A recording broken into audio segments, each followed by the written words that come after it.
ಉತ್ತರ ಕರ್ನಾಟಕದ ಶಕ್ತಿದೇವಿ ಸವದತ್ತಿ ಯಲ್ಲಮ್ಮನ ಗುಡ್ಡದಲ್ಲಿ ಅಕ್ರಮ ಸಾರಾಯಿ ದಂಧೆ ಬಯಲಾಗಿದ್ದು ಪವಿತ್ರ ಕ್ಷೇತ್ರ ಈಗ ಮಧ್ಯಮದ ಅಡ್ಡ ಆಗುತ್ತಿದೆಯೇ ಎಂಬ ಆತಂಕ ಭಕ್ತರಲ್ಲಿ ಮನೆ ಮಾಡಿದೆ.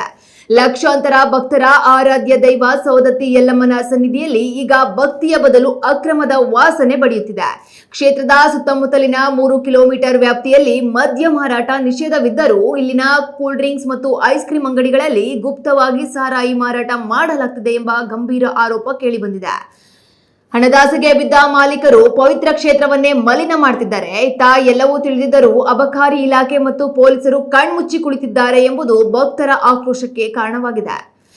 ಅಭಿವೃದ್ಧಿ ಪ್ರಾಧಿಕಾರದ ಆದೇಶಗಳು ಕೇವಲ ಕಾಗದದ ಮೇಲಿದ್ದು ಆಡಳಿತಾಧಿಕಾರಿಗಳ ನಿರ್ಲಕ್ಷ್ಯದಿಂದಾಗಿ ಮಹಾರಾಷ್ಟ್ರ ಸೇರಿದಂತೆ ದೇಶದ ಮೂಲೆ ಮೂಲೆಗಳಿಂದ ಬರುವ ಭಕ್ತರು ತೀವ್ರ ಅಸಮಾಧಾನ ವ್ಯಕ್ತಪಡಿಸಿದ್ದಾರೆ.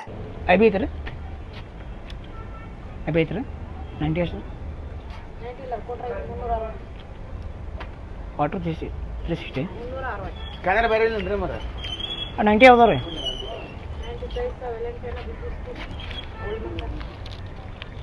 ಮತ್ತೈತ್ರಿ ಬೀಚ್ ಕೊಡ್ರ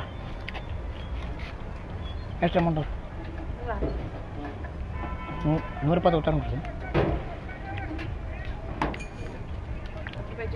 ಅಕ್ಕಾರ ಕಡಿಮೆ ತಗೋರಿ 120 ತಗೋರಿ ಅಲ್ಲ ಎಲ್ಲಕ್ಕೆ 120 ಉತ್ತಾರಲ್ಲ ಮುಟ್ದಾಗ ಹಾಂ ಮಾತು ಬಂದ್ರಿ ಪಾಪ